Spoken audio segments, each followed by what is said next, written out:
excitement is there ahead of the matchup and you're going to get to face Mark Sears? You know, it's definitely exciting for me.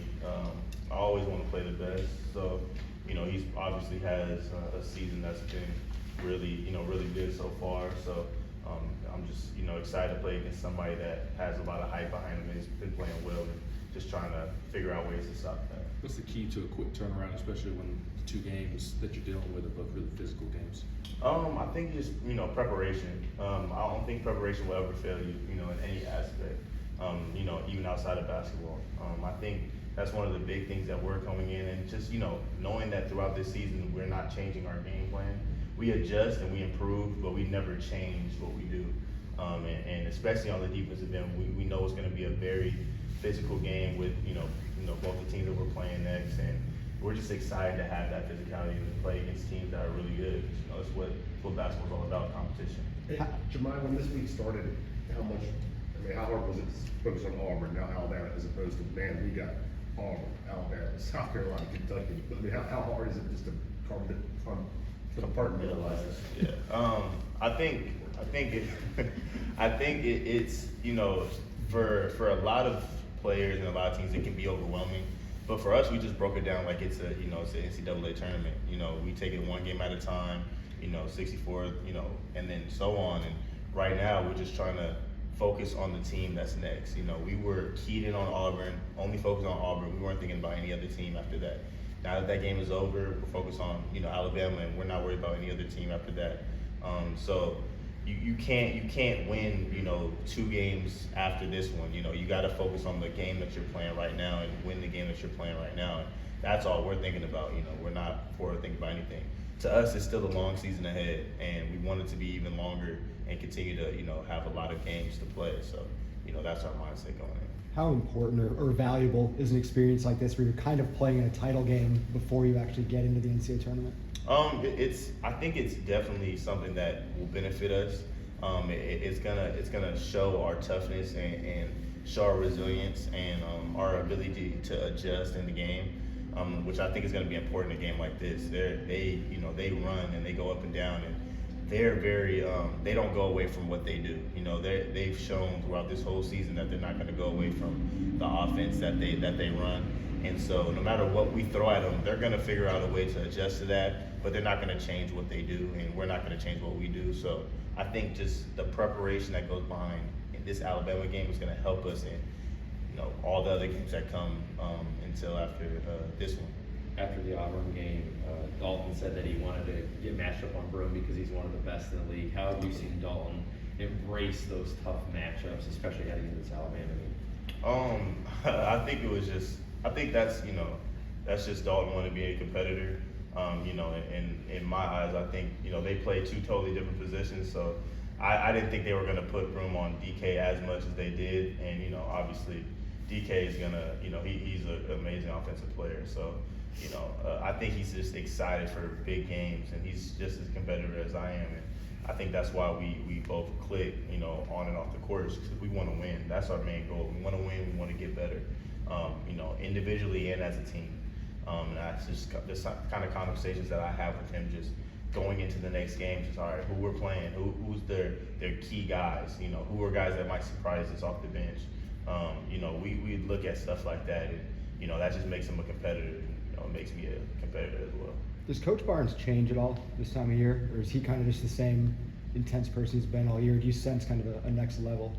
I think during practice, he doesn't change. I think he's been like this, all year. He's intense, and he wants things to go like he has it in his head, and he wants us to execute well. But I think during the games he kind of relaxes a little bit more, because you kind of have to when you have a team like this that has a lot of seniors, has a lot of veteran guys, has a lot of guys that's been through the ringer and has been through injuries, been through different circumstances, and kind of has that experience. So he knows he doesn't need to get up and yell as much during the games. He's kind of more relaxed. But during practice, no, he's the same. I think he's always going to be the same, because that's just what's worked for him for as many years as he's been coaching. Mike wrote about your preparation and kind of studying of watching players before you face them. How does that change when you're facing a player for a second time in the season? You look more at the game instead of just games that they were playing outside of that. You know, when you're playing against a guy that you haven't played against, you could only go off of the defenders that they were going against and how they moved, how intense they were, if they were good defenders. But now that I have tape of me going against the guy that I'm going against the second time, now I know what stuff I shouldn't do, what stuff worked, what stuff I should do, and also what he's changed in his game in order to, you know, combat whatever I was doing in that game. So, you know, it's basically like a chess game, man. Like you make an adjustment, you make a move, he makes a move, you have to counteract that. So now it's my turn to counteract whatever, you know, whatever improvements he did to his game, and just kind of go off of that and become even better. And trust me, I'm gonna just make it even harder for him, and as you know, just as much as I did the last game. What makes Mark Sears such a good scorer, and what did you feel like you personally did well in the first meeting? Poise. I think he's a very poised player. He's a very confident guy. You can't play in this league if you're not confident. And those are the two things that stood out to me when I was going against him. Even with Estrada as well, those are probably the two things that I would say stood out to me. Just, you know, he didn't rush himself, but kind of what I did was just, you know, I had to be aggressive. Even though I know he's a poised player, everybody's human. You know, everybody has that voice in their head, like, oh my gosh, you know, this guy is not gonna relax. You know, he's still here, he's still intense, and you know, no matter what, you can be the most poised player in the world. That stuff bothers a human being, and if you're not human if it doesn't. So knowing that he still has those, you know, human traits, I know I can still go into the game and be an aggressor, and him having to do what he's gonna do, I'm gonna adjust. But I definitely say he's a poised player. He's calm, he's collected, he doesn't rush himself too much, and he plays with a lot of pace. You take a lot of psychology into the game. At what age did you realize, like, I can use like this mental warfare?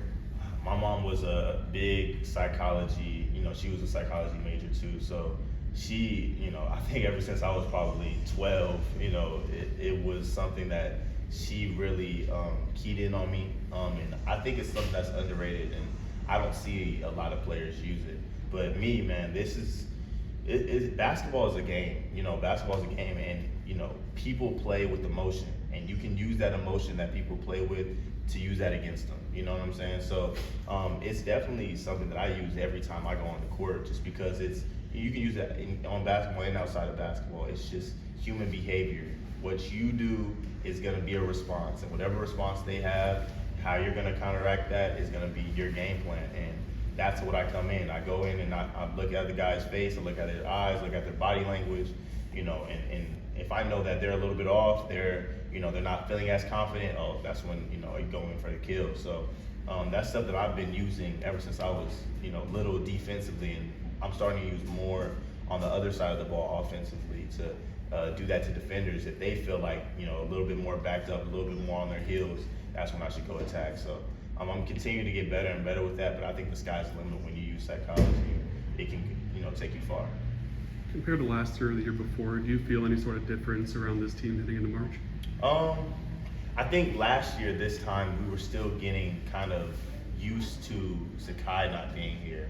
And I think that was kind of, you know, really what just threw the whole season, you know, through a loop. And especially for me, it was just kind of different trying to learn a new position and to be confident in that position and trying to figure out ways. Now, obviously, we still were able to get to the Sweet 16, so it was still, you know, a good year. But outside of that, it was just kind of more trying to figure out the new roles of guys and who was going to step up, who was going to kind of, you can't take the place of Sakai, so who was going to kind of pick up some of the pieces that he had. But now, you know, we have Sakai, and we have a lot of guys, and you know, luckily we're not, you know, a very injured team. We have all the players that we want to playing. So I think it just gives us kind of confidence going into these matchups to know that we're healthy and that we're going to go with it in a competitive way. How much do you all talk about winning an SEC championship? You know, we talk about it sometimes, but honestly, we really are just excited about the next game.